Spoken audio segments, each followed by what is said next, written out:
안녕하세요. 캔들피그와 김하백의 나불대화 시간입니다. 며칠 전 시장에 기대감을 키우는 그런 일이 있었는데요. 유엔에서 미 연준을 포함한 각국 중앙은행들에게 과도한 금리 인상을 하지 말라고 권고를 한 겁니다. 과도한 긴축 정책은 경기 침체와 불안정을 초래할 수 있고 신흥국에게 경제적 심각한 피해를 줄 수 있다고 유엔이 금리 인상 자제 요청을 한 건데요. 이로 인해 연준이 금리 인상을 조기에 끝낼 수도 있다는 그런 기대가 생기면서 미국 증시가 일제히 달리기도 했었죠. 어떤 내용인지 오늘 한번 들어보도록 하겠습니다. 반갑습니다. 김하백님. 네, 안녕하세요. 지난 4일에 재밌는 언론 보도가 하나 있었습니다. 유엔 산하기구 중에 유엔 무역개발회의라고 여기서 보고서를 하나 냈는데 미 연준을 비롯해 각 나라의 중앙은행들한테 금리 인상을 중단하라고 요구한 겁니다. 이유는 이런 건데요. 최근 물가 상승이 러시아 우크라이나 전쟁과 글로벌 공급망 붕괴와 같은 이런 공급 문제 때문에 생긴 것이기 때문에 수요를 억제하는 금리 인상으로는 결코 물가를 잡을 수 없고 금리 인상은 오히려 각 국가들한테 장기적인 경기 침체 위험만 키울 뿐이라고 발표했습니다. 아니 공급망 문제는 물가 상승을 더 심화시키는 거지 본질이 아니지 않나요?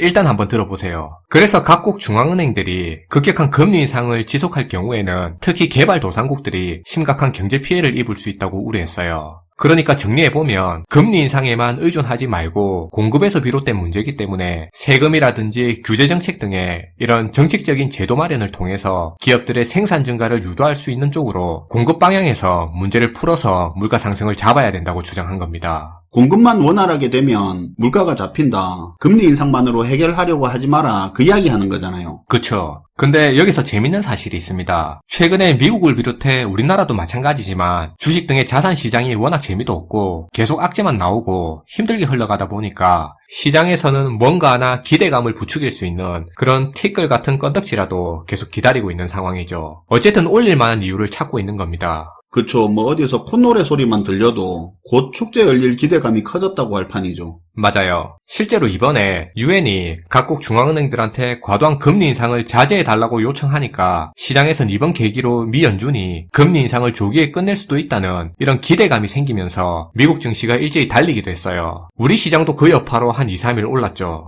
그럼 과연 지금 시장 예상처럼 그들 기대처럼 금리 인상이 조기에 끝날 수 있는지 이게 정말 믿을 만한 내용인지 그 부분을 한번 파악해보죠. 먼저 보고서를 발표한 유엔 산하기구라고 하는데 유엔 무역개발회의가 뭔지 뭐하는 기관인지 그 부분부터 먼저 알아볼 필요가 있을 것 같습니다. 여기가 뭐하는 데냐면 1960년대까지만 해도 세계 경제기구들이 선진국들의 입장 위주로 흘러가다 보니까 사실 개발도상국들이 많이 소외됐고요. 실제 불만도 꽤 많았습니다. 그때만 해도 국제무역질서라는 게 선진국들의 입장이 주로 반영될 수밖에 없었겠죠. 네. 그래서 만들어진 게 개발도상국들의 경제개발에 도움도 주고 선진국과의 무역도 증진할 수 있도록 그렇게 하기 위해서 만들어진 기구가 지금의 유엔 무역개발회의입니다. 그러다 보니 성격 자체가 개발도상국 위주로 이들 입장을 많이 반영할 수밖에 없는 기구죠.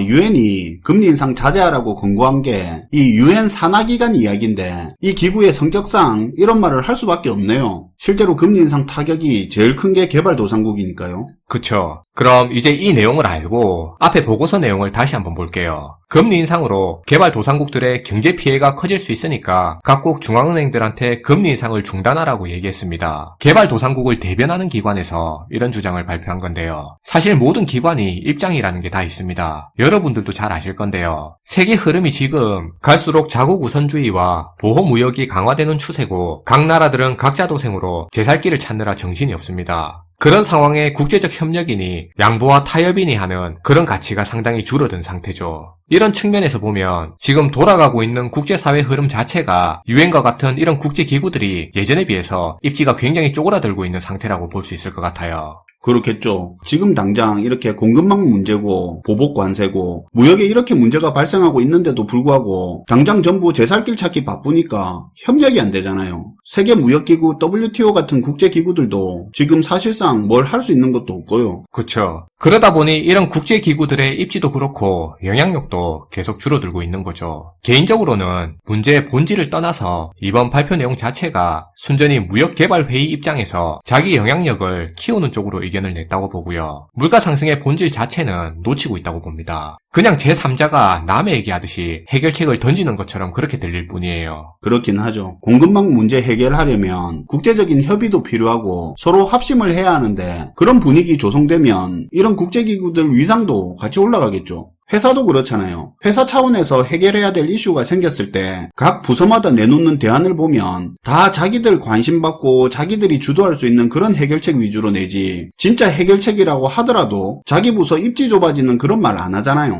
맞아요. 동의는 안 하지만 진짜 그들 말처럼 공급망 문제로 물가 문제가 해결될 수 있다고 치자고요. 그러면 어떻게 해야 됩니까? 일단 제일 먼저 미국하고 중국하고 예전처럼 돌아가야 되고요. 관세도 낮추고 중국 제재도 풀고 반도체 동맹이니 뭐니 이런 거 일절 다 없애야 됩니다. 러시아도 전쟁 멈추고 유럽에 가스 팔고 사주고 하면 되겠죠. 그리고 코로나도 전 세계적으로 없는 걸로 간주하고 무역 전쟁 같은 거 이런 거 없는 그냥 딱 한 6, 7년 전으로 돌아가면 되는 거죠. 맞아요. 근데 현실적으로 이게 이런 공급 측면에서의 해결이 실제 말처럼 그렇게 쉬운 문제도 아니고요. 지금 상황에선 거의 불가능한 얘기죠. 그리고 실제로 이렇게 한다고 쳐도 물가 상승이 잡힌다고 장담할 수도 없는 문제고요. 저희가 기존 영상을 통해서 계속 강조드렸지만 지금 이 물가 문제의 본질은 공급 문제가 아닙니다. 지난 2년간 미 연준을 필두로 전 세계 각국이 너무 많은 돈을 푼 게 문제의 본질이라고 볼 수 있는데요. 코로나가 터지고 경제 쇼크가 오면서 전 세계 각국은 경쟁하듯이 금리를 내리고 엄청나게 많은 돈을 풀었습니다. 경제 규모보다 경제에서 필요한 돈의 양보다 무분별하게 너무 과도하게 풀린 돈들이 이게 결국 돌고 돌다 거품을 키우고 현재의 살인적인 물가 상승으로까지 돌아오게 된 거죠. 지금이라도 금리를 올리고 돈줄을 조이지 않고서는 물가 상승을 막을 수 없는 그런 상황까지 왔다는 게 금리 인상과 물가 상승 문제의 본질이라고 볼 수 있습니다. 맞죠. 애초에 그렇게까지 돈을 풀면 안 되는 행동을 한 거 아닙니까? 물론 절대 인정은 안 하겠지만. 그렇죠. 아마 앞으로도 연준을 포함한 중앙은행들이 돈을 너무 과도하게 풀었다고 인정하는 그런 뉴스를 볼 일은 없을 거예요. 어쨌든 이제 방향은 거의 정해졌어요. 이번 유엔의 금리 인상 자제 공고에 대해서 미 연준에서도 확실하게 방향성을 제시하는 반응을 했는데요. 이런 말을 했습니다. 지금 상황에서 제일 중요한 건 미국의 경제다. 세계 경제가 아니다. 미국 경제만 생각하고 오로지 미국 경제가 제대로 작동하는 데만 집중하겠다고 해서 통화 긴축을 계속하겠다는 의지를 밝혔습니다. 일례로 토마스 바킨이라는 리치몬드 연준 총재는 금리 인상 과정에서 달러 부채를 많이 가진 나라들은 빚이 늘어나게 되고 이 빚은 달러로 갚아야 되는데 이때 이들 국가의 금융 시스템에 닥칠 피해를 생각하면 밤에 잠도 못 잘 정도로 걱정이라는 말을 했죠.